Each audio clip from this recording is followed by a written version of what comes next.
ভারতের সর্ববৃহৎ বন্দর কোথায় অবস্থিত? মানে কোন রাজ্যে রয়েছে ভারতের সর্ববৃহৎ বন্দর? ভারতের সর্ববৃহৎ বন্দর হচ্ছে জওহরলাল নেহেরু বন্দর। এটি মহারাষ্ট্রে অবস্থিত। ভারতের বৃহত্তম বন্দর হচ্ছে মুম্বাইয়ের জওহরলাল নেহেরু বন্দর। এবং একই সঙ্গে আপনাদের জানাই ভারতের বৃহত্তম প্রাকৃতিক বন্দর অবশ্য বিশাখাপত্তনমে অবস্থিত। আর মুম্বাই বন্দর হচ্ছে ভারতের ব্যস্ততম বন্দর, কিন্তু ভারতের সর্ববৃহৎ বন্দর হচ্ছে জওহরলাল নেহেরু বন্দর। এটা মহারাষ্ট্রে অবস্থিত।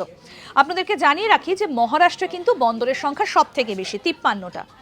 গুজরাটে রয়েছে 42টা এবং তামিলনাড়ুতে রয়েছে 15টা বন্দর। আর এর মধ্যে সর্ববৃহৎ বন্দর হচ্ছে মহারাষ্ট্রের জওহরলাল নেহেরু বন্দর। অপরদিকে যদি প্রাকৃতিক বন্দরের কথা বলি তাহলে সর্ববৃহৎ প্রাকৃতিক বন্দর অবস্থিত বিশাখাপত্তনমে। আর সব থেকে বেশি বন্দর রয়েছে মহারাষ্ট্রে, মোট 53টা। এরকম আরও অনেক অজানা আপডেট পেতে দেখতে থাকুন আজ তাক বাংলার ইউটিউব চ্যানেল।